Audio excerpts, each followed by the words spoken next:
Bonjour, je suis Jean-Marc Van Koekelberg, sophrologue à Lessine, et aujourd'hui, au travers de cette petite vidéo, j'ai choisi de vous parler de troubles du sommeil. Le trouble du sommeil peut être causé par diverses choses. On peut même avoir l'impression d'un trouble du sommeil sans en avoir un, parce que nous passons de mauvaises nuits. Prenons le cas d'un pensionné, quelqu'un qui est tout nouvellement pensionné, quelle chance, et cette personne nouvellement pensionnée passe de mauvaises nuits, alors que lorsqu'elle travaillait, celle-ci passait d'excellentes nuits. Pourquoi maintenant passe-t-elle de mauvaises nuits?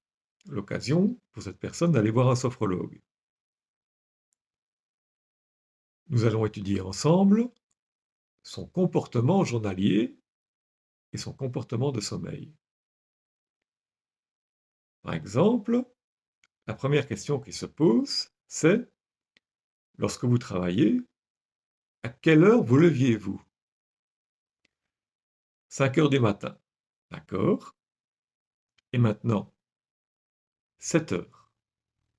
Donc, 2 heures en plus. La nuit, lorsque vous travaillez, vous allez vous coucher à quelle heure? 21 heures. Et maintenant, plutôt 22 heures. Donc, 1 heure de moins. Mais cela fait toujours 1 heure en plus de sommeil. Au niveau de la sieste, est-ce que vous en faites? Oui, lorsque je travaillais, j'avais tendance à faire une petite sieste d'une demi-heure, et maintenant plutôt 1 heure et demie. Ça fait encore 1 heure de plus. Donc, notre nouveau pensionné, qui vient me voir, a l'impression de faire de mauvaises nuits, alors qu'il dort 2 heures en plus tous les jours. Eh bien oui, il fait de mauvaises nuits. C'est bien réel. Comment cela se fait-il? Tout notre sommeil est une dette. Si nous dormons trop peu, à un certain moment, nous allons être épuisés. Si nous dormons de trop, comme notre pensionné, à un certain moment, nous allons manquer de sommeil. Il faut aussi respecter notre corps. Certains d'entre nous ont besoin de 3 heures de sommeil, alors que d'autres ont besoin de 8 heures de sommeil. Il faut savoir nous respecter. Mais si nous dormons trop le jour, nous allons mal dormir la nuit. Tout est une dette. Il faut savoir réguler ses heures de sommeil. Une autre possibilité, au manque de sommeil, est aussi ce que nous faisons, ce que nous réalisons dans notre vie, dans nos dernières heures d'éveil. Si nous usons un petit peu trop de la tablette, si nous regardons un petit peu trop les vidéos de Jean-Marc Van Koekelberg sur le GSM,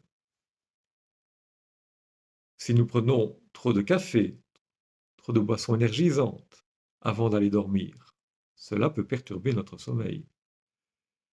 Ce sont des choses que tout le monde sait. Et pourtant, sans s'en rendre compte, la plupart de nous le faisons quand même. Alors que nous savons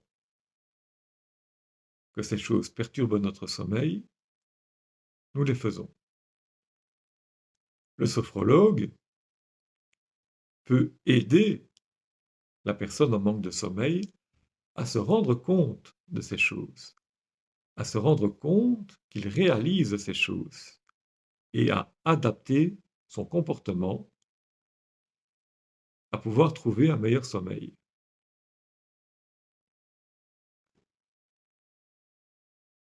Quelque chose qui peut également vous aider, c'est un excellent massage des pieds. Il faut savoir que sous nos pieds se trouvent quelques 7000 terminaisons nerveuses, et lorsque l'on offre un bon massage relaxant à ces terminaisons nerveuses, la plupart des gens s'endorment et peuvent même s'endormir en quelques minutes. Un sophrologue pratiquant ce type de massage, comme votre serviteur, ou un réflexologue, peut vous aider à retrouver une meilleure qualité de sommeil en permettant à vos organes de retrouver le repos. Bien sûr, vous pouvez également souffrir de certaines pathologies, comme le burn-out. Le burn-out peut affecter le sommeil des gens. Vous pouvez également avoir des rabâchements nocturnes, toujours penser la même chose. Le sophrologue va tâcher de travailler sur le burn-out, sur vos rabâchements, ainsi que toutes les choses qui sont annexes, comme le manque de sommeil.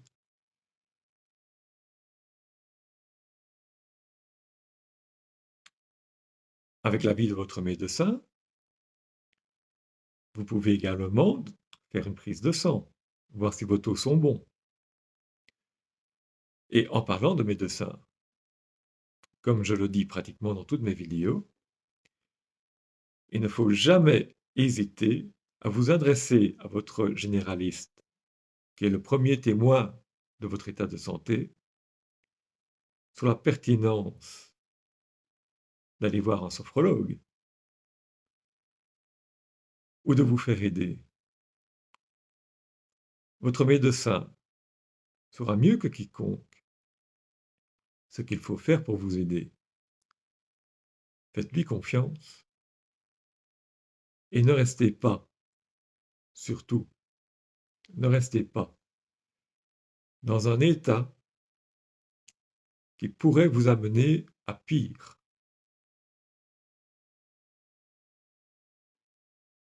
Quand je dis dans un état qui pourrait vous amener à pire, je ne pense pas spécialement à un pensionné qui dort plus tard le matin, qui fait des siestes plus longues et qui ne pratique plus aucune activité physique comparée au moment où il travaillait.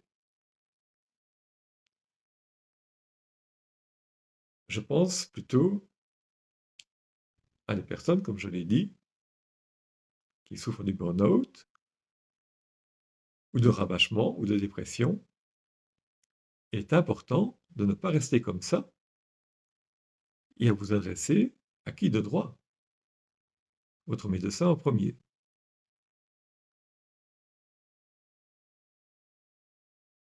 Sur ce, j'espère ne pas vous avoir endormi à vous parler comme ça avec ma petite vidéo. Et je vous souhaite une excellente fin de journée. Bien sûr, vous pouvez m'appeler en cas de besoin de conseils ou de renseignements. Merci et bonsoir.